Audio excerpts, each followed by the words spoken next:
back. We're back. I'm not once talking again. about us. I'm not talking about us. I'm talking about right here. The dogs. The University of Washington. Last week at this time, if you had asked me where the Huskies were, I would have said it was bad. It was bad. Yeah. We were in a bad place.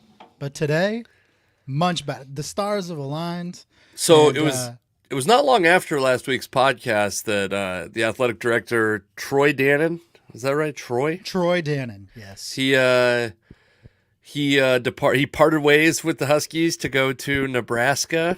I believe Mike Hopkins was no longer the coach, which was, by the way, I was surprised that was not a top topic for you last week. Once we got done, I was like, oh, we should have probably talked about that.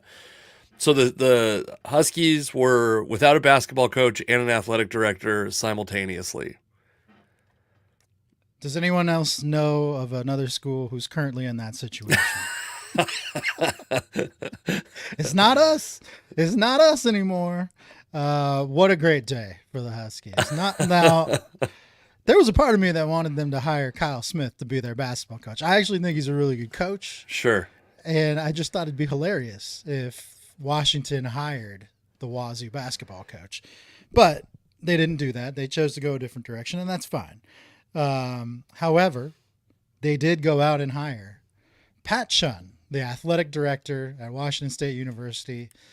I've spent the last few years just hearing from Cougar fans about how great of an AD Pat Chun is. He's raised more money than any other Wazoo AD. He's got a great relationship with the boosters, the players, the personnel, all the people he works with.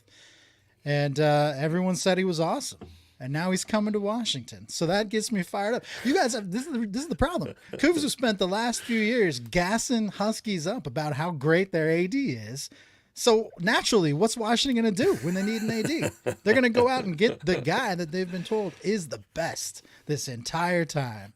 And they did that. They went and got Pat Chun. They also hired a basketball coach yesterday. They hired a basketball coach without an athletic director, which is kind of incredible. Yeah. But yeah, just a lot of UW news today. And as a big UW fan, it's great. It's great. So as an alum, I should add that it's an alum because there's always the Coug fans out there that want to talk about Bellevue College and things like that. I'm sorry, that's not the case. Well, I happen to be a Huskies fan and a proud near graduate of Green River Community College, so I'm also very happy. It means a lot to me. I will say it's interesting this point we've reached, and maybe it's just an age thing, but I used to never care who the athletic director was. I think Barbara Hedges was during the Neuheisel Lambright era was pretty famously the Washington athletic director, and I remember her. I can't name. I know that at some point was Mark Emmert was somehow involved in the Washington. Anyways, the point is the fact that we care so deeply. Yeah. We care so deeply about this at this point is either a sign of age or just how social media has allowed us to know a lot more. It's funny to me that we're doing a touchdown dance about an athletic director at this point. You know what I mean? I gotta go look. I gotta see the scouting report on this athletic director. I do feel bad for Coug fans. I gotta say that. They've had a rough week. They lose their basketball coach after. This is the new thing every year. It's as soon as the first weekend of the tournament ends and some teams get bounced, immediately you see this turnover. It wasn't just Wazoo. There were other coaches from tournament teams that went and took bigger jobs elsewhere. This happens every year now. And the Cougs fell victim to that, which, you could kind of see the writing on the wall. Kyle Smith, this is as hot as he's ever going to be as a coach. So he took the chance to go coach Stanford. And, it sucks. It sucks what's happening to Wazoo. But at the end of the day, sports are supposed to be fun. Today is a fun day for Washington. Maybe not so much for our rivals. But I know this goes without saying to a degree. Nobody's been screwed more than Washington State by the fall of the Pac-12. Yeah, I don't think any objective sports fan could look at what's happened to Wazoo and to Oregon State, and some of these other schools that have just been, kind of screwed by realignment in general across the country, Sure. and not feel bad. I mean, this is not nobody none of us have done this. I talked to a very rational Coug fan after the Pac-12 tournament last week, and I absorbed the blame for conference realignment as a Washington fan. And he said, and this was a very rational person. He said, you didn't do it. Like you personally did. You didn't want this. You didn't want this. And he's right. I mean, when I was at the Pac-12 tournament, I talked to fans from a lot of different schools. The one commonality among all Pac-12 fans is that nobody wanted the Pac-12 to break up like this. Now, we made lemonade out of lemons, right? Like it was a bad situation that was getting worse, and schools had to find an exit strategy, and that's what most of them did.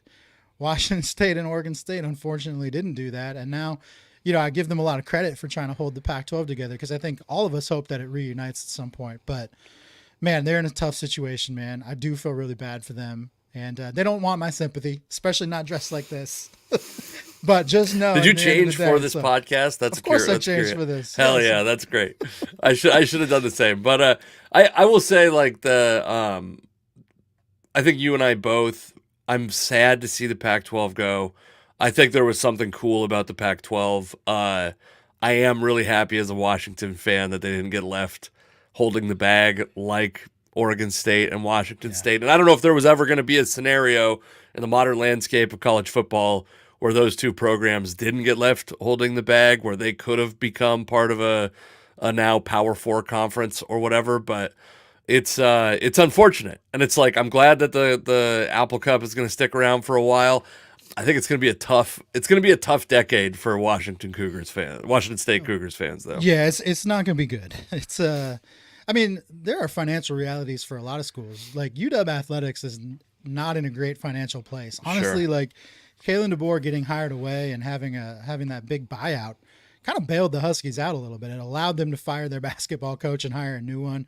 It allowed them to pay for a decent enough football coach. Like a lot of these schools are really hurting from COVID still, and just mismanagement. There's a lot of mismanagement across athletic departments in college right now. And, the college landscape is rough, but like I said, sports are supposed to be fun, man. And when you have an opportunity to have fun with them, just try to enjoy it. And when you're on the other side of it, when it's going badly, try to stay positive. I mean, a week ago, I was in the same, like we were all in the same position as Coug fans. We had no AD, we had no basketball coach. We really didn't know what was going to happen next for our athletic programs. And, and within 1 week, things got better. So, it's, I can't believe we traded up on AD.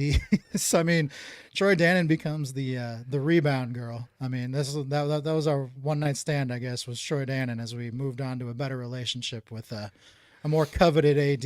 And, from a basketball perspective, most people like me who actually watch UW basketball have wanted Mike Hopkins fired for years. So just anybody would have been better at this point in time.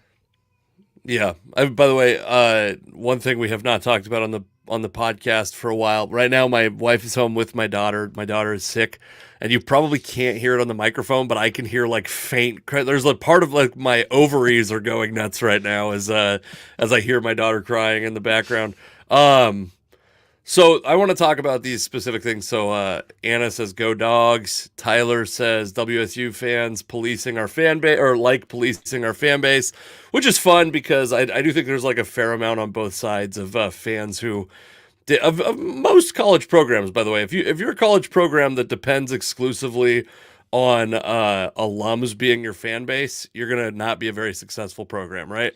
Oh, and, man, I've told Coug fans this. I have a lot of friends that are Coug fans. Sure. Which anybody, I think, in the state, whether you're a Husky fan or a Coug fan, I would hope that you know people from the other side. Sure. Like you have to. I would hope so. But I tell Coug fans all the time. There's just as many Husky fans I dislike as there are Coug fans. Oh, I sure. Dislike.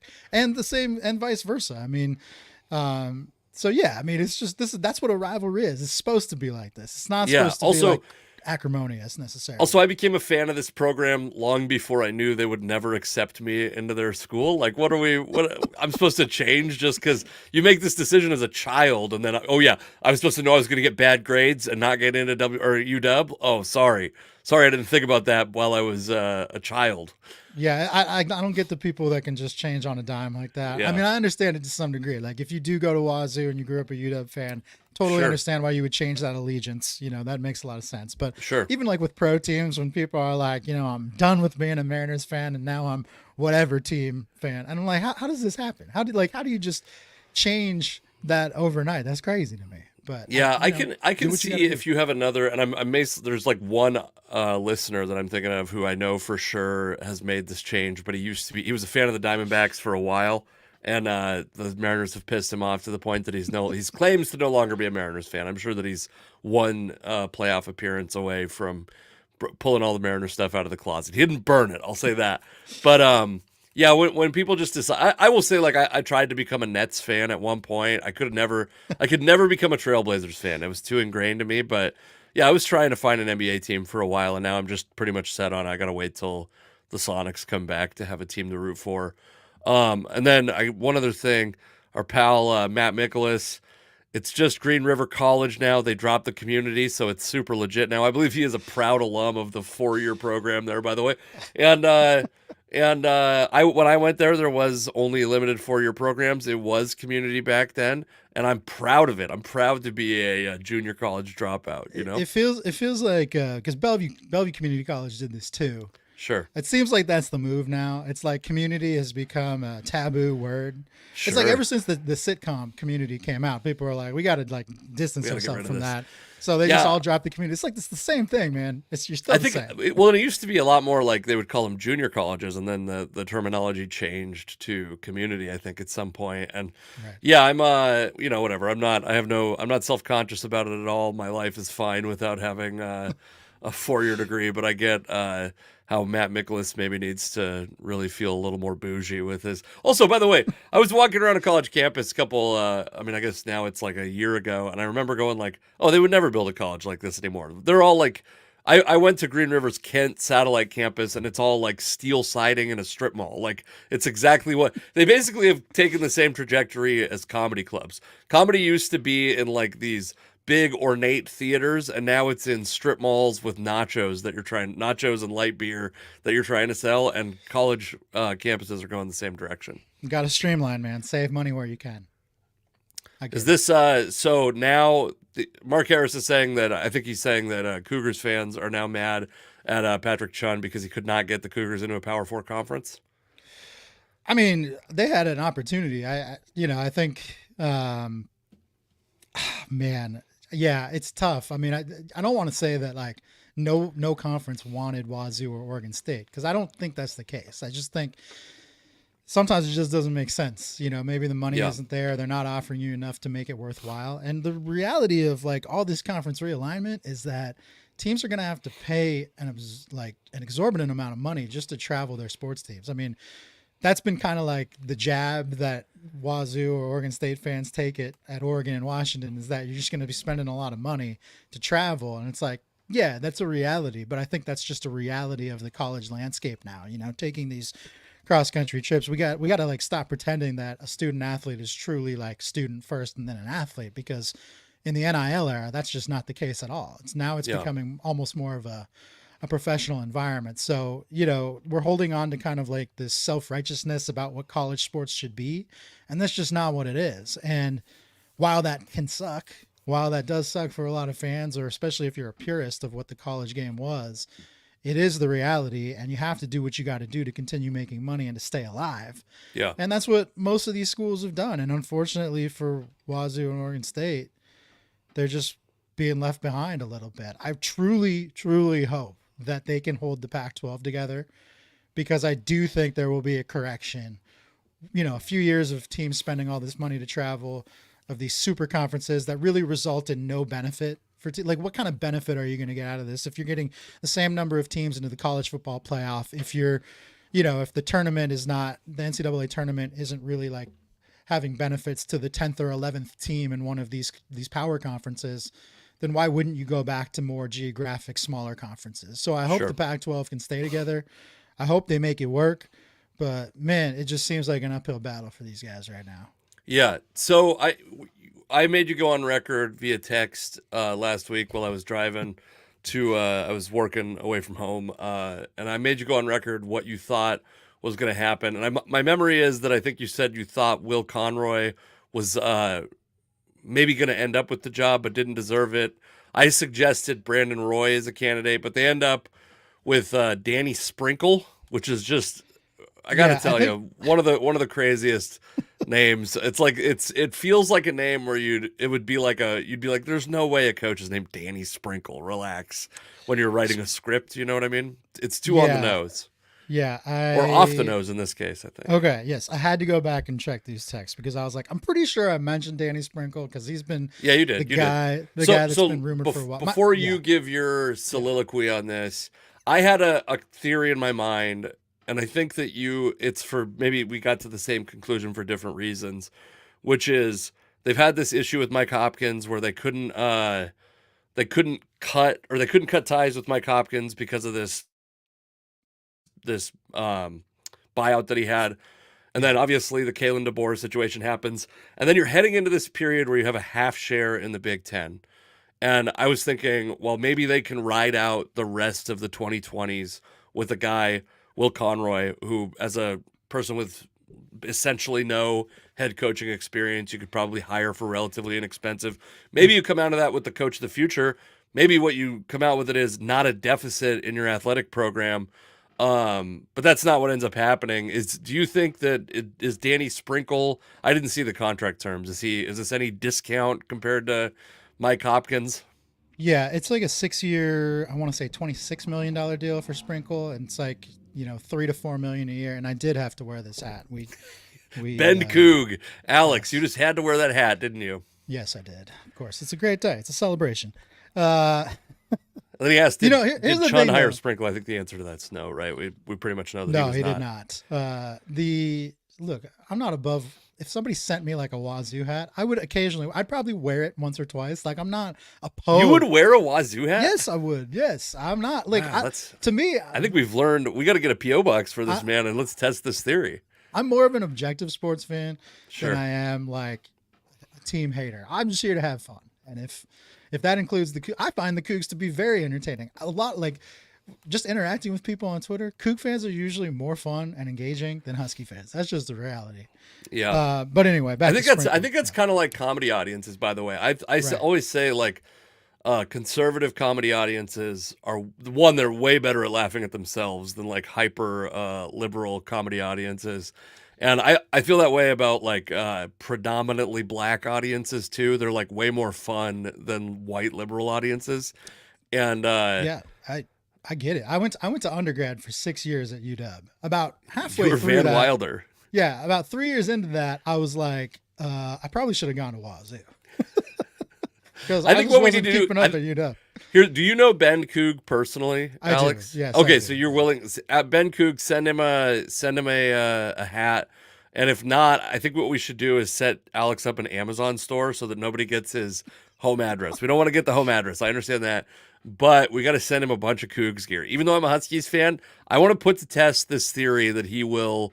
I'll wear it. I probably wouldn't do Oregon Ducks gear. I've lost the bet and had to do that before. And one of our mutual friends, who's already commented here today, has he likes to resurface that picture as much as he possibly can.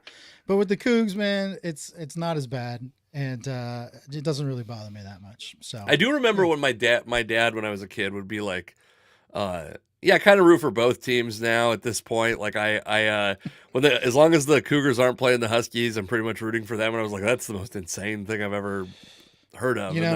As you get older, time, age, it softens you. You kind of open up your horizons. Anyway, Danny Sprinkle. Let's talk about Danny Sprinkle. Sure. The conversation you and I had last week. Now you messaged me right on the heels of Troy Dannen leaving, so it was gloomy. It was a gloomy atmosphere, personally. Yeah. But I thought at the moment, like, what basketball coach is going to want to come be with Washington when he doesn't even know who his boss is? So sure. assuming they didn't have any kind of deal in place with somebody at that point in time, my thought was, hey, this might be, Will Conroy might fall back asswards into this job, which there are a lot of people out there who are maybe like kind of more casual UW fans that remember Will Conroy as a player. I went to school at the same time as Will Conroy. Great guy. Seemingly a coach who I think could be on the rise and in a few years, be worthy of like a UW level coaching job. But he has no head coaching experience outside of filling in for Mike Hopkins on a few games where Hopkins was unavailable. That's the extent of his head coaching experience. He's only ever learned from two coaches who effectively failed in their roles towards the end. He learned from Lorenzo Romar at the tail end of Romar's Washington career, which wasn't successful. And he learned from Mike Hopkins, who, primarily was not successful. So Will probably has to kind of go on the coaching odyssey that you see a lot of these assistant coaches go on. You got to take a small head coaching job somewhere, kind of work your way up through the ranks. And then eventually I think he'll be ready for something like this, assuming that's what he wants to do. But at this point in time, if Will Conroy is the head basketball coach at the University of Washington, then something's gone wrong. I'm not saying that's no knock on Will. It's just something's gone wrong. Either you didn't have the AD in place to hire somebody that had, the resume to back up their hiring at a major Division I university, or, the money just isn't there. So you're willing to pay Conroy at a discount to be your head coach. So my concern was that was what was going to occur. And then come to find out, what has been kind of rumored is that Troy Dannen, prior to his departure to Nebraska, had kind of come to this agreement with Danny Sprinkle to take over as UW coach once Utah State ended their run in the tournament. So, and that seems to kind of be how a lot of teams do business now. There's kind of like this gap at the end of the year, or maybe they connect with coaches during their conference tournaments, but prior to the NCAAs. And I think a lot of times during that interim period, you have this connection between schools and their prospective future coaches.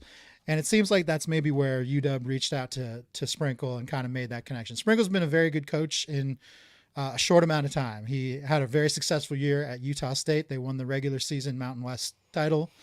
And the Mountain West has been good, frankly. I know, if you're maybe like a fringe college basketball fan or just haven't followed the last few years, the Mountain West has kind of surpassed the Pac-12 as far as basketball goes. So Utah State's been solid. And then he was only there for 1 year. The year before he was at Montana State. He led Montana State to 2 straight NCAA tournaments out of the Big Sky. So, that's might not sound like a lot, but the Big Sky traditionally is pretty competitive and has a lot of, turnover between who wins that conference tourney each year. So to go back-to-back years is a pretty big achievement. And I think if you're a UW fan, the thing to really like about Sprinkle is he's a UW legacy. His dad played for UW football, I think back in the 60s. So he has a connection to Washington already. I believe his sister lives in Seattle. And, I was reading a little bit today, and I think you're right. Yeah, I believe his sister lives here. So he's got family here. He's somewhat rooted here. And I think it was his sister who put out a tweet at the time when it happened, when UW was in the national championship for football.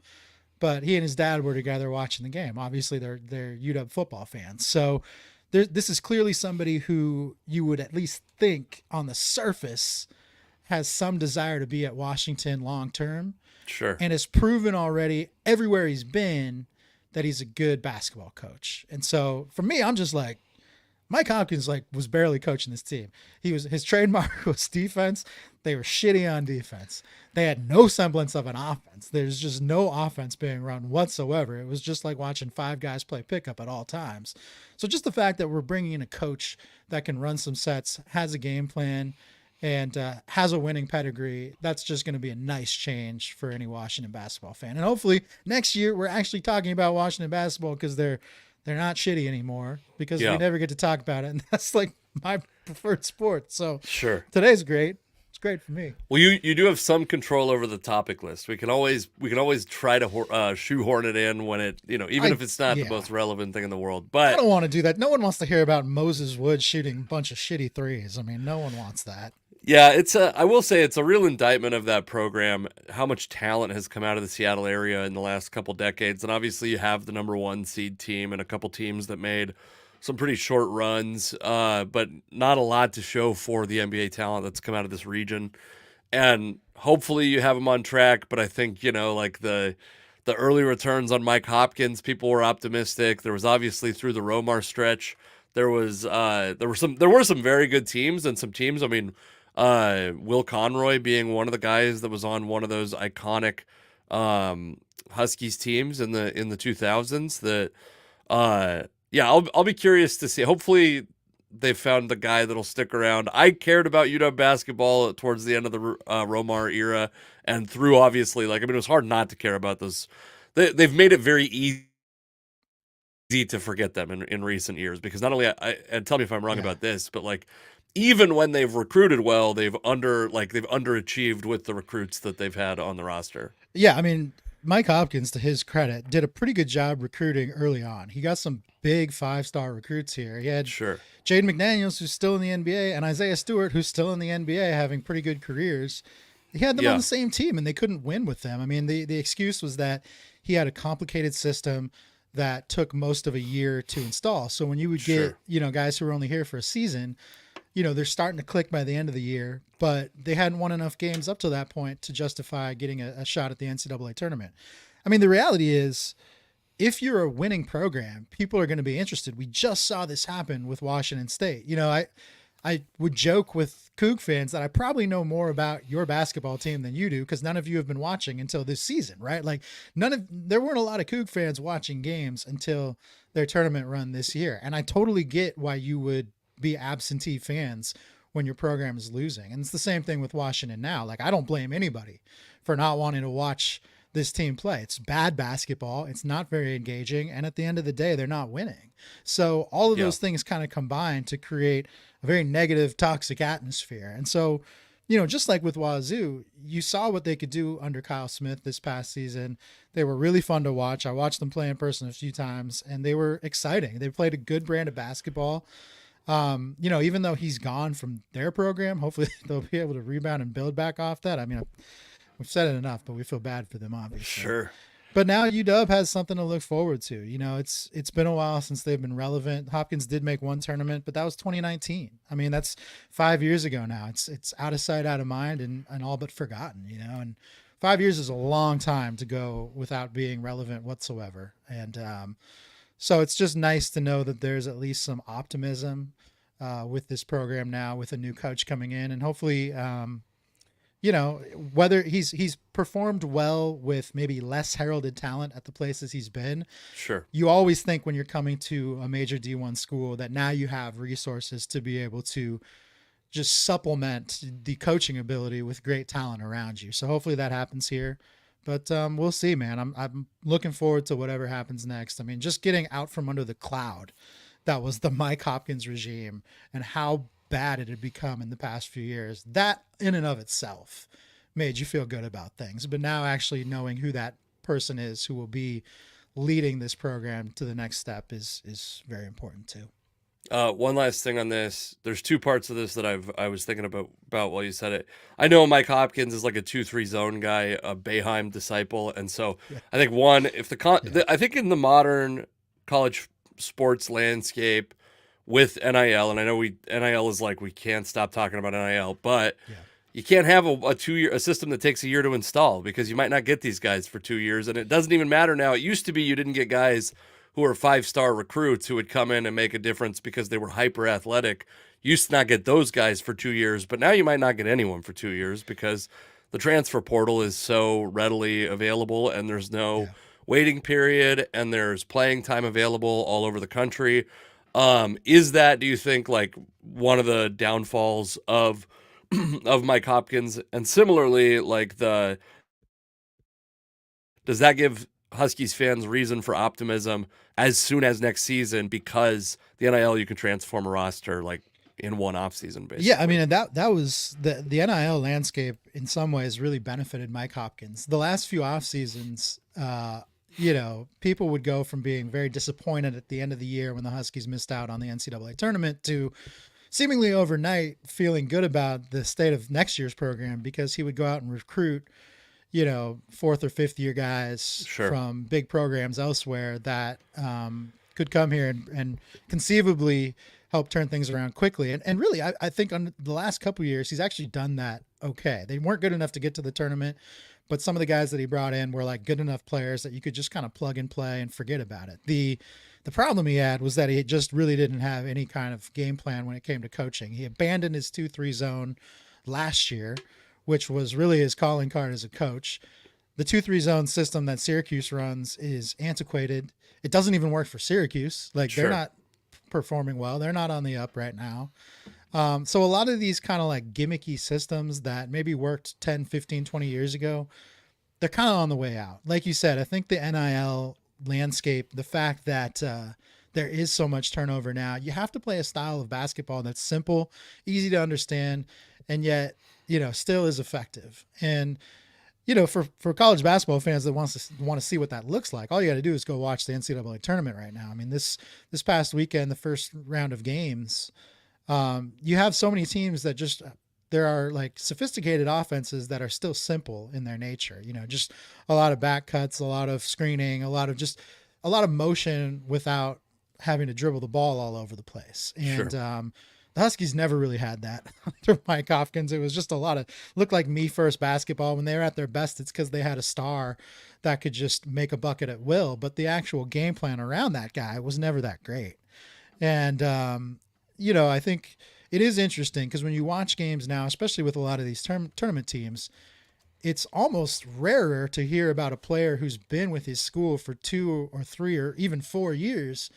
When in reality, like, you hear about all these stars and they're like, yeah, he came from this school and was previously at this school. And you can see how these good players, by the time they become juniors and seniors, they've moved up the ranks. They started at a low major school. They maybe moved up to a smaller D1 program. And then they finally get to one of these like blue blood programs.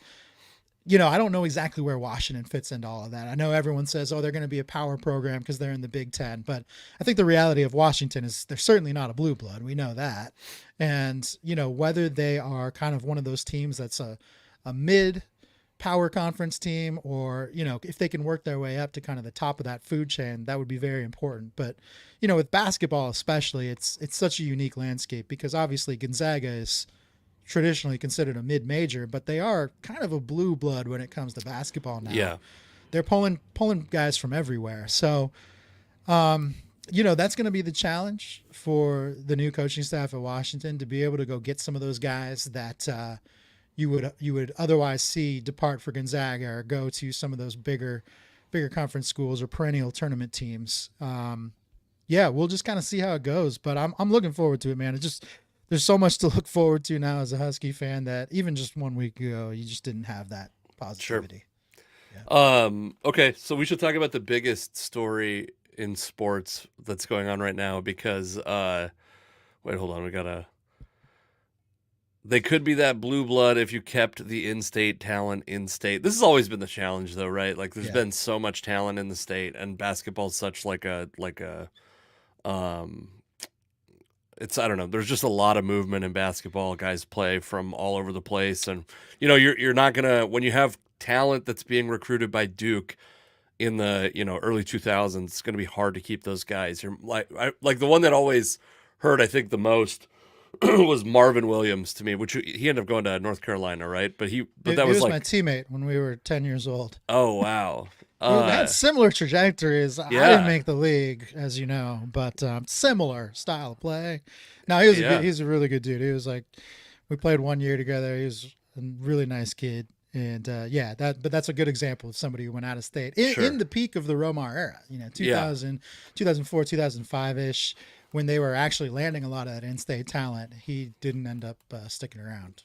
Yeah, and there were a handful of those guys that and there were some of those guys that just like, was it Nigel Williams-Goss that just like really never did it also, right? That was it, right? And I feel decent he was at Washington. He wasn't an in-state guy, but he went to Gonzaga at the end of his eventually, career. And that's like coincidence that I wasn't actually bringing him up for that purpose, but I'm saying like a guy that like was pretty highly touted that just doesn't work out for whatever reason at Washington.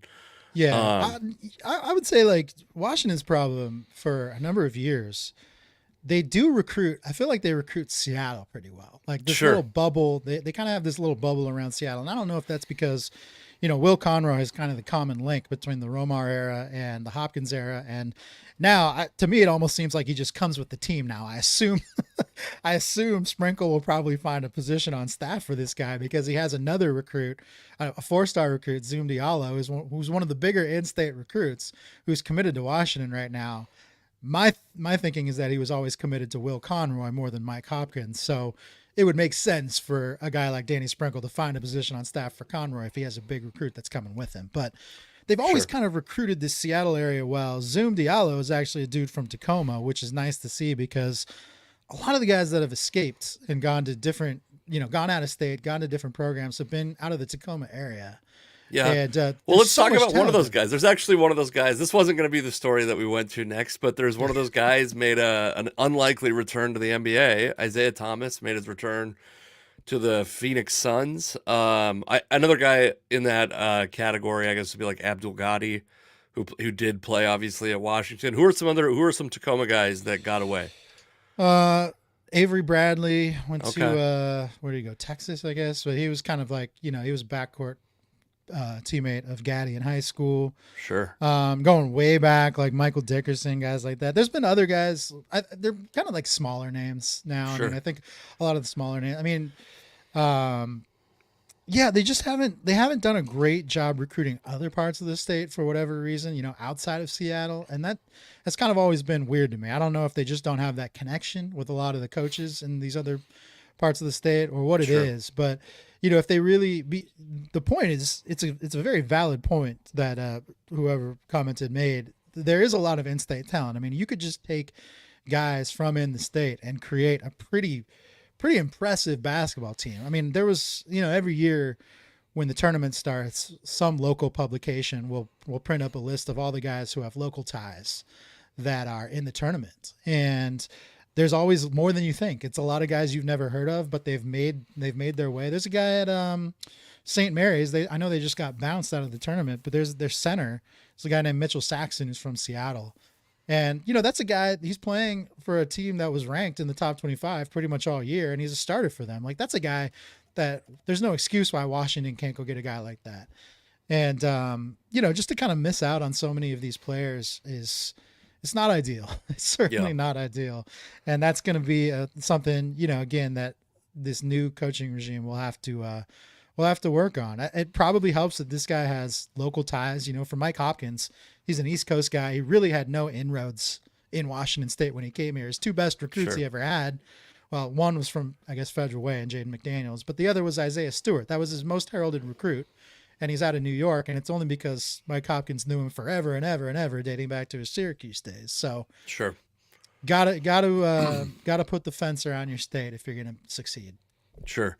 So Isaiah Thomas, I don't really. I mean, he's got kind of like obviously when you're his height and you become a decade-long plus NBA player, it's not a sad story, but he's got some pretty unfortunate events that have punctuated his career. Obviously, he's playing in I believe it was the finals, and his sister tragically died.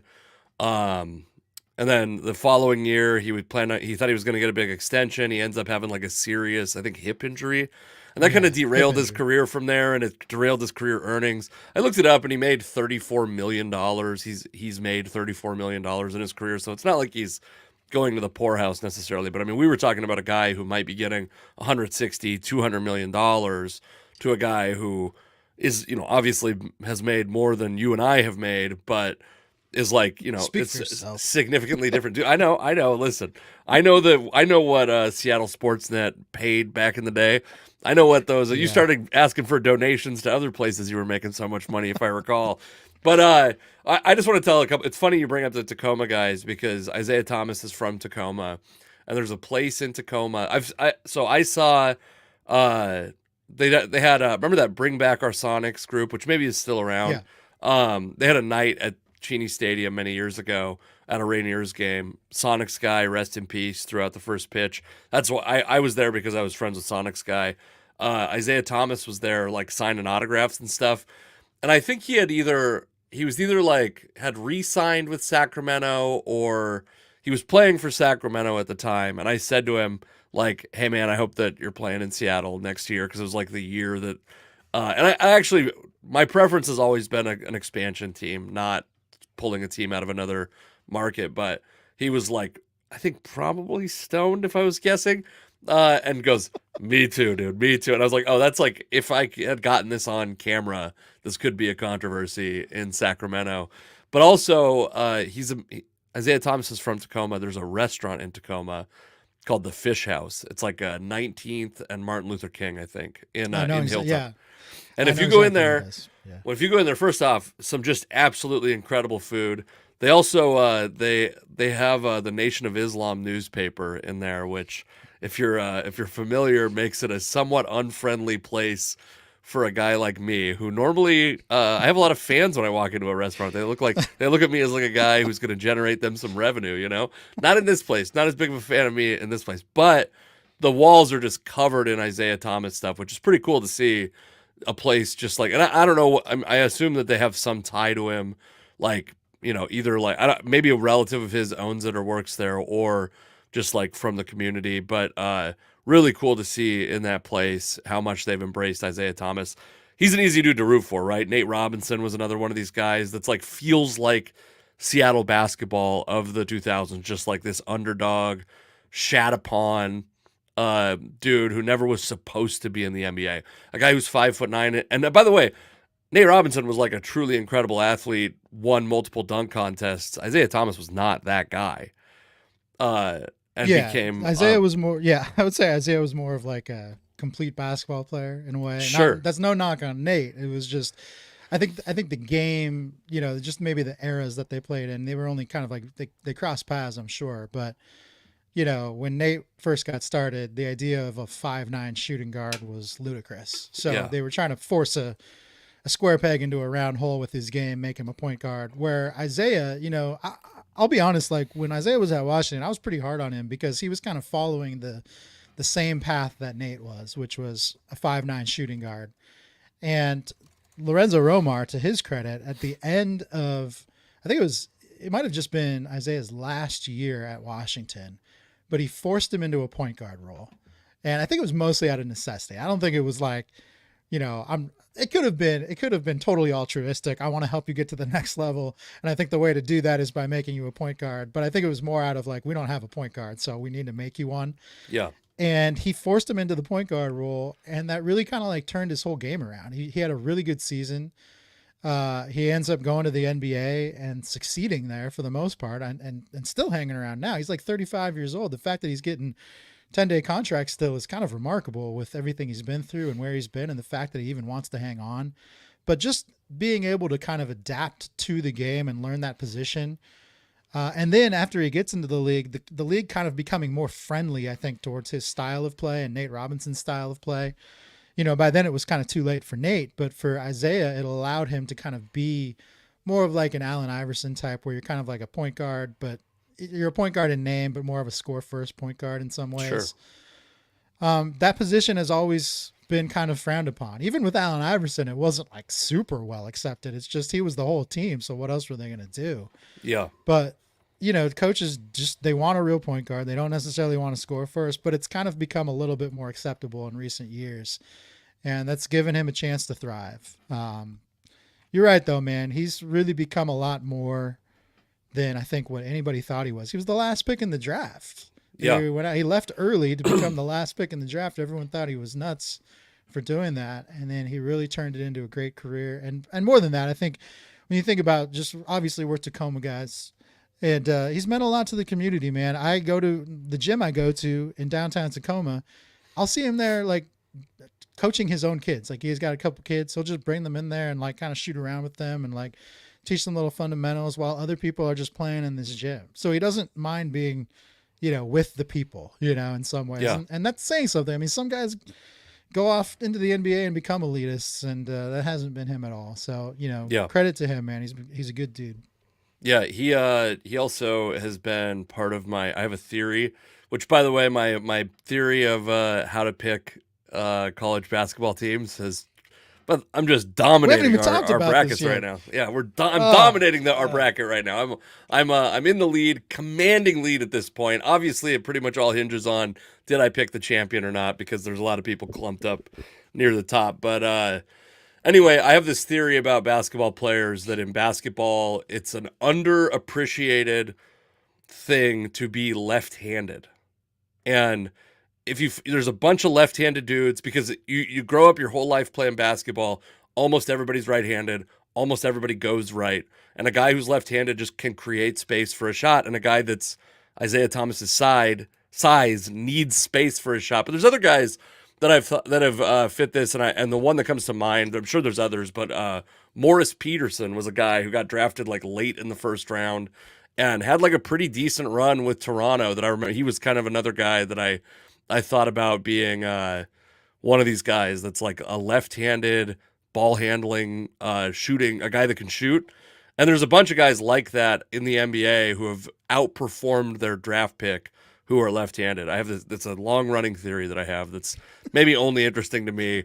So Nobody else when cares. you filled out your bracket this year, did you just go look at all 64 teams? How many lefties and see who how many does lefties and who they has the have? least amount of travel compared to the other team? Based on your theory, you should have picked NC State to win it all. They got that big dude. I was not. I didn't consider lefties. I consider lefties when it comes time to like talk about who's going to succeed. To me, it's like a great tiebreaker for if there's two prospects of similar quality. I think the lefty's probably going to have the better career, because he's just going to always. It's just always going to feel weird to guard that guy, even for NBA players. But those guys have played more basketball than anyone. A guy who predominantly goes left, and a guy who probably goes left stronger than any right-hander. Here's another thing, by the way. Most great athletes are pretty ambidextrous, so I might be just making this theory up in my mind. That's the thing you realize. It's a valid. I played pickup basketball for a long time, and one of my good friends, who is a pretty good basketball player, is left-handed, and he dominated these runs. Yeah, there was a guy that I played. Or he was playing long after I stopped playing, but that was at my. And he was a guy. I don't think he ever played like high school, but it was more because he had some off the court issues, we'll say. But a dude that I played with, I remember just really dominating in like middle school and like high school pickup games. That was just like he would just come off he's wearing like untied basketball shoes and jeans and just murdering people in pickup games because he was left-handed and nobody could figure out how to guard him. Yeah, I mean it's like left-handed pitchers in baseball. There's just some sort of novelty when you don't see as much of it growing up. But with basketball players especially, there is something. I think there's something to your theory. I'm not going to dismiss this. You have a lot of crazy theories that I'm quick to dismiss. I do tend to agree with this one. I don't. Yeah. Next year you need, when you fill out your bracket, I need you to do some homework ahead of time. I need you to go see how many of these teams have like lefties that play. Not just I gotta go grind tape now. The lefties that play like a prominent role for a team, and I need you to just do a lefty bracket. The teams with the best lefties, you're just picking them to go, and let's just see what happens. Let's see. I think it's interesting. But here's where it breaks the rules, though. Is my present rule is how can I put in the least amount of effort and have the same results as I would have had if I put in hours of effort? And now we're getting back into the hours of effort thing, which you do this research. You take my theory and fly with it, Alex. You need to do an initial bracket where you haven't done any research, and then once that one's out of the way, then you do the lefty research and you do your lefty bracket. Man, I'm having a bad year with my bracket. It's actually might be. Houston almost lost on Sunday. Houston's my champion. If Houston had lost, it would by far be my worst year. And I've been doing these since I was like, I don't know, a teenager, like 12, 13 years old. So it would have been like the worst one I've ever done. I knew it was bad because I'm in a work pool. I'm in a bunch of little pools with my bracket, but I'm in a work pool, and my coworker, who I'm friends with, who watches no sports at all, is not a sports fan, but decided she would join the pool this year just so that she'd have some sort of interest. Like, I guess maybe like when her friends or her husband watches the games, right? Sure. She joined, but she messaged me on Monday morning, and I was like, we're tied together at the bottom. And I was like, this is bad. I knew my bracket was bad, and I was afraid to check the pools because of that. But this is about as bad as it gets. And I said, I know you watch the least amount of basketball. I would not be going too far out on a limb to say among the people in this pool, I probably watch the most college basketball, and yet here we are Yeah. together at the bottom. So I This guess is it what pays this to be in the fully middle. justifies me not putting in effort, by the way. It's like they always joke about how the secretary wins the office pools. That's just a thing that happens, man. It's a real thing. It's such a crapshoot when you get to this time of year. I was a Big 12 believer. The Big 12's been sucking. I watched so much Big 12 this year. I was like, these guys play so hard and they hit so many threes and they're so talented. And then they get into the tournament and they all suck. Yeah. UConn Creighton championship game. Let's go from Ben Coog. I have UConn winning it all, so I'd be okay with that. I think I suspect nobody in our pool has Creighton, so I'd be in good shape in that circumstance. UConn is they're the scratch pick. They're the popular ones, but they do look very good. I have Houston and Iowa State. Again, I was a Big 12 believer, so 2 Big 12 teams. I feel not great about that now, however. Sure.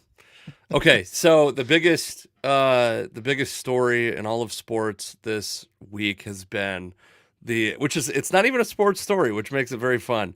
Shohei Ohtani and the Dodgers fired Ohtani's translator and I'm gonna put a big allegedly around this because I'd like to talk through the pretty obvious conspiracy theories. And Ohtani's translator is fired because he made payments of $4.5 million to a Southern California bookmaker. And there's a couple things about this that stand out. One is the translator's story has changed, right? Like, I think that the original story that he gave was that he was paying off Ohtani's gambling debts. And then he's since changed that story to not be paying off Ohtani's gambling debts. This would not be the first time that a California baseball player had a person associated with them closely lie on their behalf in a legal case. I believe Greg Anderson in the Bay Area Lab Cooperative case, the Balco case against Barry Bonds, he may still be in prison. I'm not even kidding. Let's see. Yeah, I don't know. He spent years in jail because he refused to turn on Barry Bonds. Let's see what this guy's doing. Yeah, he was a very good fall guy. I mean, he was loyal to the end. He to go to prison for somebody as a fall guy, that's a lot, man. I take it back. He was released in 2007. So I think he spent a year in prison, and then he's maybe had some legal issues. Imagine giving up. You have to have a pretty good payout to give up a year of your life. Oh no, he spent another chunk of time from March 22nd, 2011 to April 8th. This is the most loyal friend, is what I'm saying. This man is more loyal than any friend that I have, and I'm jealous of a friendship like that. And it feels to me, because my understanding is that this whole thing with Ohtani's his translator has come up not because that they discovered this, but because the bookmaker was under federal investigation and the walls were closing in. And so there is like an incentive to lie. There was some suggestion that it was like a wire transfer situation. Well, the money that was going to the bookmaker was coming across in Shohei Ohtani's name. Right, in a wire transfer. Yeah, which is shady. Like, there's just no, like, I get it. The story that they've either concocted or is actually true is that the translator got a hold of Ohtani's bank account information, and he was the one wiring money that he was stealing from Ohtani. But you would have to think, right? You would have to think that if you are stealing money from your employer, basically, because in this case, if he's Ohtani's translator, Ohtani is effectively his employer. If you're stealing money from your employer, are you really going to transfer it in those large sums under that employer's name? I mean, it just seems risky. The whole thing seems risky. Now, for baseball's sake, everybody better hope that Shohei Ohtani is telling the truth with this story, and that he's not the guy behind this, and that his translator is not the fall guy. Sure. But if it is all true, if this is all true and everything that they're saying about this translator is accurate, then whoever is managing Shohei Ohtani's finances needs to do better job. They're just Yeah, incredible mismanagement, I would say. it's a pretty common story that a professional athlete has their money mismanaged by someone they're close to. I will say that what they are suggesting is wire fraud, which I believe is a felony, which I believe would be something that Yes. this translator could be extradited from Japan. Even if he goes to Japan to escape this and they've got some handshake deal where Otani's going to, set him for life, when it becomes a federal crime like this, I think he could be extradited to the US and charged. So this is like a serious thing. If you don't see this man charged, I think it's like seems pretty cut and dry to me that this was probably some bullshit on Otani's part. By the way, I'll say this like about my morality on this is I don't give a shit if he was gambling. Frankly, I don't even really care if he was gambling on baseball, though I understand there's a problem with that. As long as he wasn't gambling on his own games. I understand there's like some, whatever it sounds like he was dealing with an illegal bookmaker, which is a little bit different. I don't give a shit about any of that. So from my perspective, like if Ohtani plays, if he gets cleared, if Major League Baseball looks the other way, I'm pretty much okay with it. I don't care at all. But it seems really obvious to me that he is lying. And yeah, I don't know. It's definitely a weird story. I mean, the story that they've created, if it's an alibi, it's not the best alibi. it's if we think that the alibi is not great, if it's a little shaky, then whether they're telling the truth or not, they got to do a better job of just communicating it. They got to just find a better job, a better way of spinning this, or else everyone's going to think this guy is guilty. It is interesting. I don't think people would get up in arms about somebody betting on sports like they did when Pete Rose did it. Pete Rose gets caught betting on games. He gets banned from baseball. Looking back on that now, it seems foolish and ridiculous that he's still banned from baseball. I mean, you might think Pete Rose is an asshole and you might not like him, but getting banned for betting on sports seems silly with how in bed with betting agencies all the sports leagues are now, and it is a very slippery slope. Totally let me make the counter argument to that because I understand why it seems hypocritical. Yeah. But part of the reason Major League Baseball can offer themselves up to these betting agencies is because there is some, at least, perception of integrity among the players. And if you found out that if I find out that I've been gambling on games that Shohei Ohtani's playing in, and he's also gambling on those games, that is a compromise of the integrity of the competition, right? Yeah, I mean, and you could argue that even if a player is not betting on their own games, it's like insider trading with stocks. It's like they clearly know more about other teams and other players than the average bettor would, or they could probably text a guy on the Tampa Bay Rays and go like, "How's so and so feeling today?" And get obviously it's a slippery slope. I 100% agree. And look, there's no shortage of avenues for play. I mean, like here's a great example in AAA baseball. There's a Las Vegas team, and their baseball stadium is right across the street from about to be a major league team, by the way. Yeah, it seems that way. Maybe Ohtani will get traded there. Seems risky. The AAA team's ballpark is right across the street from Red Rock Casino Resort. So all the teams that come into town and play the Las Vegas Aviators, they usually stay at the Red Rock Casino because all they got to do is cross the street to go play their games. Every night, these players go down into the casino and play table games. Usually, they get done playing ball, they go up to their room, they change, they come back down, they're playing blackjack an hour after the game gets done. So there's no shortage of avenues to gamble if you're a baseball player or any kind of athlete. And it's interesting that we've accepted that they can go gamble in all these other ways, but just not on sports. And you're right. You have to have some level of purity to your sport to make it so that there isn't kind of these shenanigans going on behind the scenes. But I think in this era of betting first when it comes to sports, you're just going to see more and more of this. I mean, this could actually segue very nicely into another topic I wanted to bring up that you reminded me of. But did you hear about the Jonte Porter thing in the NBA last night? No, I saw that they were investigating him, but I didn't see what happened. Yeah. So Jonte Porter, speaking of basketball players with Seattle ties, he was a Nathan Hale grad, and was supposed to go to the University of Washington with his brother Michael. Then Romar gets fired, and he decides to go to Missouri. Now he's in the NBA. He's playing for the Raptors. He's not great. Like Michael Porter's a pretty good basketball player, starter, rotational type guy.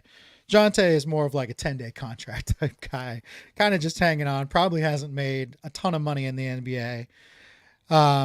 So he's under investigation for irregular betting activity on his own prop bets, which is something I joke about a lot. Like, if you get into sports betting at all, one of the easier ways to make money is to kind of bet on individual player prop bets rather than game outcomes. Game outcomes are volatile. I mean, you see it with the tournament.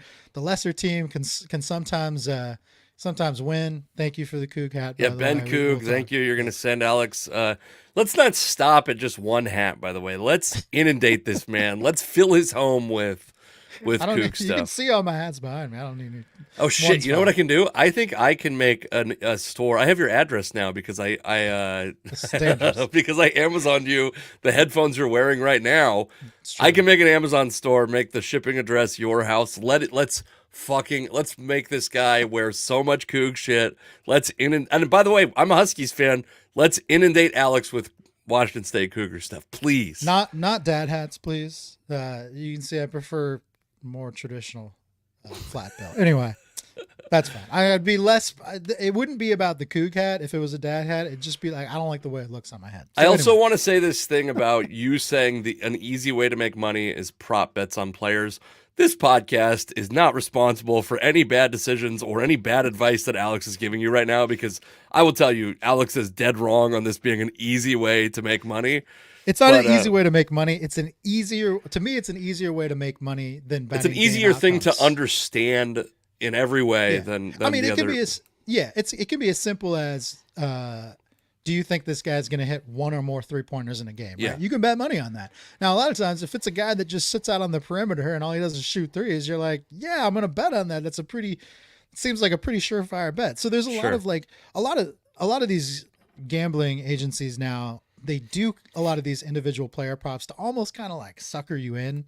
Like they're almost surefire bets or closer to a surefire bet than a game outcome, because they want you to kind of win some of these bets. And then you'll start betting other things that are a little bit more frivolous, right? That's kind of the way they do it. They want to hook you, but it's an easier thing to control, certainly, than an entire game outcome. Like when you hear about traditional point shaving scandals, it's an entire team was in on a fix to like hit the under on a certain amount of games. Well, there's a lot that can change that outcome. I mean, now you're asking like 5 to 10 guys to cheat, right? But if it's one guy who has control over his own individual player props, kind of easy to do that. Yeah. So Jonte Porter, first of all, I can't imagine on a day-to-day basis there's a lot of betting activity on Jonte Porter individual player props. So that raised red flags immediately. Sure. But what really caught the attention of these gaming agencies is they always do checks for like weird betting movement, because they have to adjust their lines so they don't get caught losing out when activity shifts. So they caught a lot of individual activity movement on his props, all on the unders. Now, if you were betting on yourself and thinking, like let's say it's an over under 8.5 points in a game, right? You might say like, hey, I'm going to bet over. I think I'm going to go for 9, but it's a lot harder to get over that number than it is to get under, right? Like if it's an over under 8.5 points, you're like, man, I can score 6 points and then just like either pull myself from the game with a mysterious injury, which is what Porter is alleged to have done, or I can just like start passing. That's all I got to do. All I got to do is pass. I just don't have to shoot, right? And that's kind of what he did. He started betting unders on himself, which is like, that just feels disappointing. Like, I don't want to achieve my best self in these games. I want to, like, that could ultimately cost you money down the line because you're not that good of a player, because you're not even like getting enough points or stats or whatever, right? But he did it for, a relatively small amount of money compared to the salary he could be making in the NBA. So it's just a weird situation. If this actually comes to fruition, if it's not just some huge Jonte Porter fan out there, or I guess in this case, huge Jonte Porter hater betting on his unders, he's in real trouble. He's probably not going to play basketball again in the NBA. And that sucks for him, man.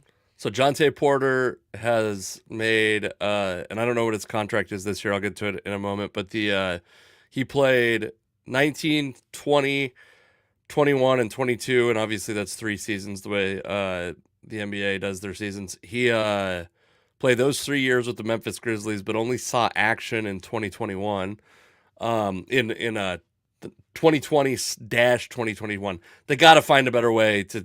I've been saying this for decades, but I really hate the way that the NBA describes their seasons. Yeah. But yeah, then he's on a I don't even have a contract for him for this year, but yeah, so 2.7 million or something like that, which is again 2.4 million, just about 2.4 million before this season. Obviously, half that's going to Uncle Sam, half some chunks going to an agent, I'm sure, but yeah, definitely probably costing himself money. I wonder if he's just bored. I wonder if that's a thing where, like, I always think about that with guys like this who, Jonte Porter is, like, not a good NBA player, maybe is there because, he is 6'10" and probably is fine. I don't know anything about Jonte Porter, but what I will say is he's a lefty, so he would fit very well into your left-handed player. Fair. He is undrafted and playing in the NBA, so that is outpacing his projection if you're just going off draft status. But that dude, he's probably been the best basketball player outside of his brother on every team that he's played on in the history of his life. And did he ever? Are they close enough in age that they would have played together? Yeah, they're like a year apart. They were. Okay, good. They did play together all growing up. So yeah, I mean, it's a weird situation, man. The betting thing. It's funny that the Ohtani thing comes out with betting, and then this Jonte Porter story comes out, which in a lot of ways is much worse, but certainly not going to command the headlines that Shohei Ohtani does. Sure. Because he's betting on himself. I had a friend who was tweeting about this. That was like this, basically. So I will say he's a white guy who is very, very, very pro-Asian, in many ways. And he said this is a non-story that's only getting headlines because it's Shohei Ohtani. And I do think, first off, it's a star who did something that is like, we have a point of reference for this, right? It's Pete Rose, it's Shoeless Joe Jackson. There's many of these guys that we are like, that we have like a template for this in our mind, how this ends up, right? Which is a guy potentially being banned from baseball. This guy is at the height of his career, perhaps the height of anybody's career in the history of baseball. Shohei Ohtani is. Of course, it's a huge story, but the fact that this Jonte Porter thing is getting it validates my point, which is like, no, people would care about this no matter who it was. A gambling scandal in baseball, people would care about it. Is it a bigger story because it's Shohei Ohtani? Obviously. Welcome to fucking pop culture and entertainment. You know what I mean? Stars make the story more enticing for people to talk about. Yeah, I mean, it's a reality. I mean, Ohtani's going to command the attention. But you're right. I mean, I think it's the world of sports and betting, the way that it's kind of come together has created an uncomfortable landscape. Like, even if you're into sports betting, and I do a little bit of it, I like doing the tournament and stuff, but that's generally all I do for the entire year, right? So it's like, for me, I'm like, I guess I'm kind of their target demo, which you're going to pump these betting ads at me and hope that I go to the casino and lay a bet down, right? Like, that's what you want to have happen.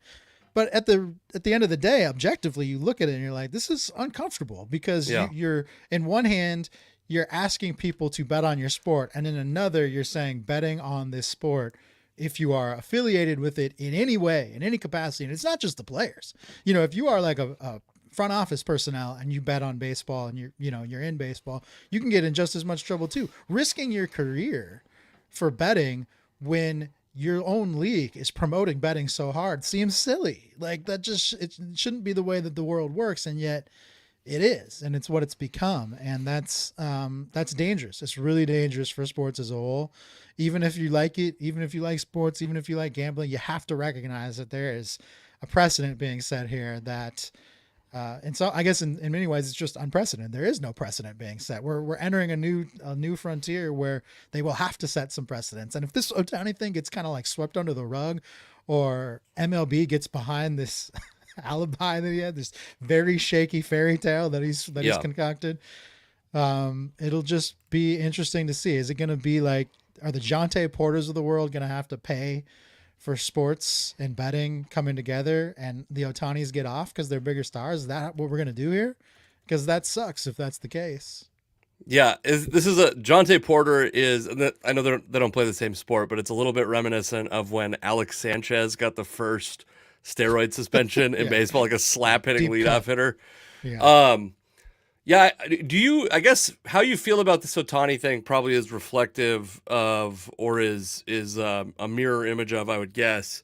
How do you feel about the Michael Jordan conspiracy theory? Do you think that Michael Jordan had gambling issues that led to, I mean, obviously there's a tragic element that we hope doesn't happen to Ohtani, whether he's guilty of this or not. We don't want his father to be murdered.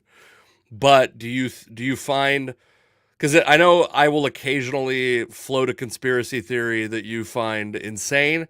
To me, the Michael Jordan one seems pretty feasible. I'm surprised how on board you are based on our interactions on this podcast, how on board you are with the Ohtani one. As like, to me, it's like a done deal, case closed. We can fucking wipe our hands and move on. This guy probably gambled. And also, again, like I said, I'm not saying that because if Michael Jordan hadn't played after his brief first retirement, basketball would be fucked. Like, probably. It was what he was such an important part of basketball. And if baseball is going to recover any of its market share, Shohei Ohtani is going to have a pretty big role in it. So even if you feel morally obligated or through integrity, you should be suspending Shohei Ohtani. I think this is a point where the stakes are too high. And Major League Baseball better look the other way because they have to. Because otherwise, it's just going to be you and me at 70 years old being the last two guys watching baseball, and everyone else is going to be watching fucking esports, you know? Yeah, I mean, it's interesting because Pete Rose was a huge star when he got banned from baseball. I mean, granted, his playing days were pretty much behind him. He was at one point a player manager and then ultimately just a manager. But, yeah, he was still a huge name. That was a big, big deal. So, I mean, I guess if that is the precedent you set, then Shohei Ohtani shouldn't be absolved. But I get it. I mean, right now, he's the face of the game in a lot of ways. Yeah. With Michael Jordan, there's two things I know for sure. One, that dude never would have bet against himself. Never would have bet his unders. Sure. There's no way in hell. Like, in some ways, I'm like, look, if you want to bet your overs, or you want to bet that your team's going to win, like, more power to you. At least I know you're going to go out there and compete your ass off. Sure. If you're betting your unders, then it's real shady. Like, you're really not doing what you're capable of doing. Yeah. And, Michael, for all the gambling that he did, watching all the documentaries about him, stories that have been written, books that have been written, things that have been written about Michael Jordan, it doesn't seem like he ever bet on basketball or even sports in general. It seemed like he wanted to compete. When he went out on the golf course, you were probably going to lose a lot of money to him. If you were sitting on the back of a plane with him playing whatever crazy card game he invented, you were probably going to lose a lot of money to him. And he liked to go to the casino and gamble at table games. If that's the case, if that's what he was doing, when that's been made very clear that that's okay, then I really don't know like what possibly could have caused so many problems for him. It's only a gambling problem if you don't have the money to back it up. If you have the endless finances to back it up, it's not really a problem, right? Like, yeah. One thing I will say is there's also a pretty strong incentive for Michael Jordan to cover up his sports betting. So the fact that we don't know about it doesn't mean it doesn't exist. We've heard the story since about his just absolute degenerate gambling. So I think it's very possible. There's a great podcast called Culture Kings that talks about it. There's a couple other ones that I've never listened to, but I'm pretty convinced that that's what was going on. But again, basketball would have been stupid. The NBA would have been stupid to not allow Michael Jordan to come back. And we'll never get the details. I think, he's a made man in basketball. They're going to cover it up. I think they have mutual benefit in never letting that story become fully realized in public. Do you want to talk about these NFL rule changes before we go? Come on. No, I want to save it because we're not going to give it its due diligence, and we're not going to have another week like this next week. We're not going to get this. Well, there's a pretty good chance that I can't do the podcast next week, so I think we should do it and just try to get it in the 15 minutes before you have your heart out. Squeeze it. Let's go.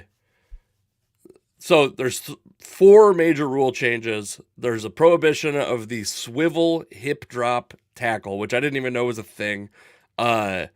There's so that one to me is one that makes it's the first time I've felt like it was obvious it's going to change the way football looks. I didn't realize it when they had made the changes to like the body weight on the quarterback thing, which I think is like the most subjective and difficult to call, and it's not obvious when you see it. It allows the referees a lot of latitude to affect the game. Uh, the NFL is going to allow teams to get a third challenge if they make one successful challenge instead of two successful challenges.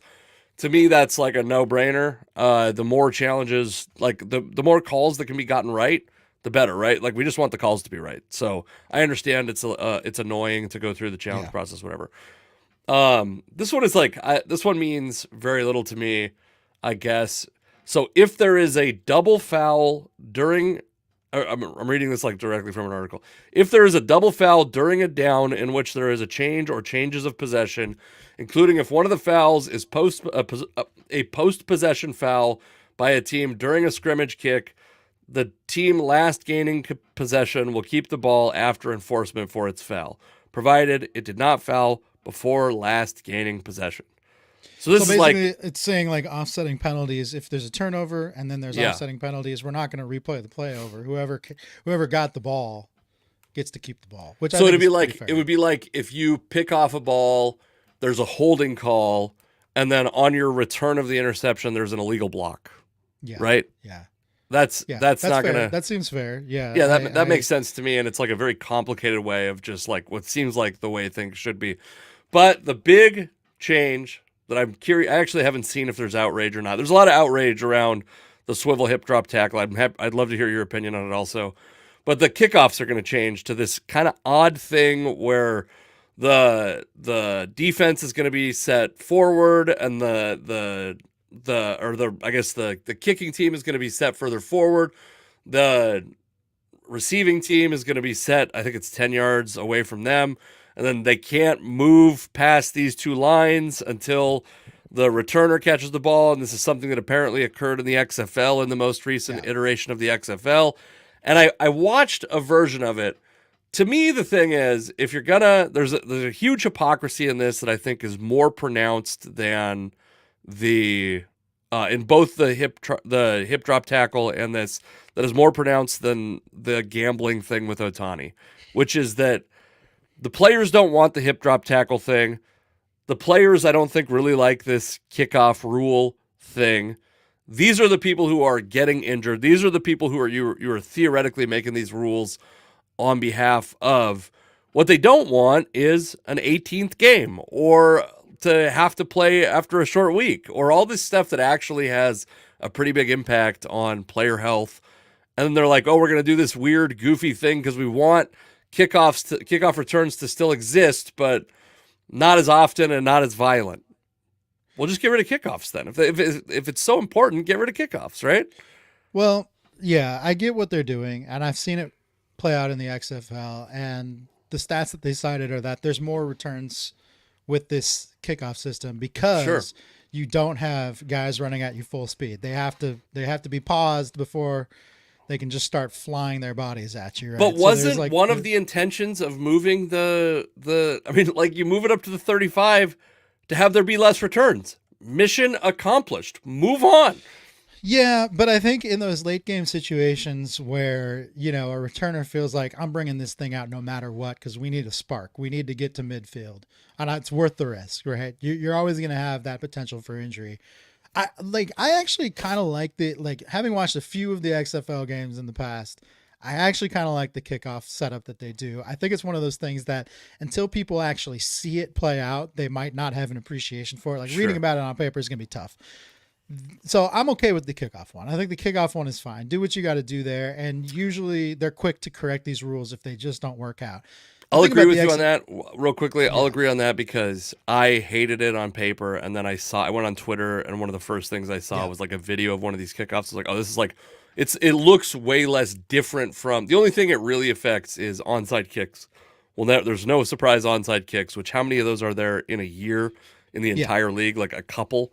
But I do think it sucks that it's going to affect onside kicks. I think the bigger issue, I honestly feel like obviously from a headline perspective, the kickoff one's a little bit more salacious, but Sure. the hip drop tackle one is going to be the one that aggravates most fans because you're asking players to in an instant adjust their bodies in a way that they just can't do. It's like when you have the ejections in college football for targeting. Well, sometimes targeting is intentional, but I would say more often than not, it's probably unintentional. Like you led with the crown of your helmet, not because you wanted to, but maybe because the guy you're tackling adjusted his position at the last second, and now you're hitting him with your helmet instead of your shoulder, right? So they become very subjective calls by referees in situations that they're not necessarily equipped to handle. And, you know, at least in college, they do the right thing where they go to a video review to review for targeting. It seems like with the NFL changes with this hip drop tackle, they're not necessarily like it's going to be a split second decision by the crew on the field. And that's asking a lot of the crew on the field. The problem with a lot of these rule changes is they probably necessitate more video or booth reviews, but the NFL doesn't want to go down that road because they're constantly worried about stopping the game for reviews. And I get it. I understand that that's not something you want to have a lot of. I don't think it's as big of a problem with football as it is with other sports. I know you hear a lot of people bitch about it in basketball, especially right now. The end of every tournament game ends up taking the last 5 minutes, take a half an hour because they're going to the monitor every 2 seconds to review everything. They review who tipped the last ball out of bounds, and it takes minutes at a time. But at the end of the day, you just want them to get the call right. And if you feel like they got the call wrong and you were jobbed as a result of it, that sucks as a fan. Yeah. But there's going to be a lot of that in the NFL now because of all these rule changes and because of the subjective nature of them. And I'd rather just see them, you know, add 15 or 20 minutes to the game because of the review stoppages and get it right than try to make these very difficult calls in an instant, which ultimately are going to hurt some teams and hurt some outcomes of games.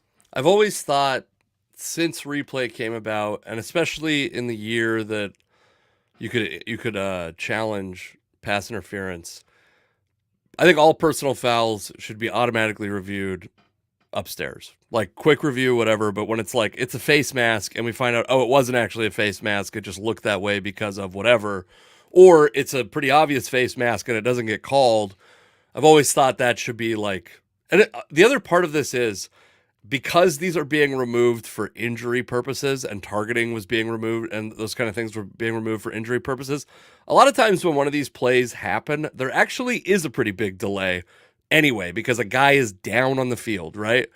And so going through to see, did a person do this hip drop tackle? I'm not, again, like I don't know, like the NFL Players Association was against this. And if they're against it and the owners push through with it, to me, the people who are going to be, you know, the victims of these tackles should be the ones who get to make that call. Yeah, my thought on reviews is just let's just put a time clock on the review.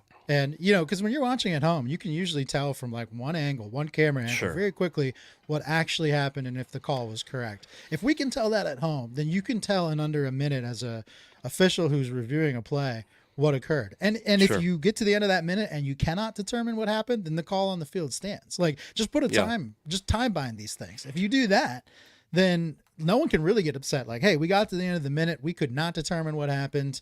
So we have to go with the call on the field. Yeah. But it just seems like there's so much subjectivity in these calls, even in the reviews themselves, that it takes away from the game. It's not the time. It's not the stoppage that fans are worried about. It's getting it right or wrong. And we'd rather have you get it right. Even if it hurts our team at times, we'd rather have you get it right than get it wrong because it just feels like it detracts from the sport when it's wrong. Yep. All right. So I don't have a bunch of my next comedy show. I'm headlining a show at a high school in Gig Harbor, which is exciting. I don't think that's. I don't know if it's open to the public. Is this like one of those like dare things? Are you going to tell them a life story about drugs or Don't alcohol? do comedy, kids, because I saw cocaine for the first time as a comedian in my 20s, and I've never looked back. No, I don't know. It's going to be a rough show probably. And then I'm at Bickerson's Brewhouse in Ballard, April 6th, which come out and I will, if you come out and you say you got there from the podcast, I will buy you a pint of beer. That's the first 5 people. After that, And it's going to be embarrassing when not 5 people come and I don't have to buy those 5 beers, but I will commit to the first 5 people that let me know. I will buy you a pint of beer. And then what do I have? Some other stuff coming up. I think Post Falls, Idaho. I'm at a vape shop on 420. By the way, I'm at a vape shop that is that does not. You can't smoke weed in Idaho. I don't smoke weed, and I'm at a fucking nicotine vape shop in Post Falls, Idaho on 420. And then April 21st, I will be headlining Spokane Comedy Club with some good friends of mine coming out to be on those shows. Adam Tiller is a Seattle area comic that people know who will be opening for me in Spokane. Chris Jessup, good Spokane comic, is opening for me in Post Falls. So Casey McLean comedy everywhere, but Twitter where I'm the Casey McLean because Father Elon won't let us have enough characters, and you're what, Alex SSN everywhere. Everywhere, yes. Everywhere. Thank Don't you, follow him on Instagram. Leave him alone on Instagram. Yeah, well, you'd have to request it, and there's no guarantee I'd approve it. So, wow, play the game. Play the game. People Listen, don't want to look at me. Here's what we've learned: is send Alex just an absolute fucking shipping container of Washington State Cougars gear, and also everybody request him on Instagram and let him make the decision. All right, I'm gonna let's see it happen. Let's play this. Bye, everybody. Thanks, everyone.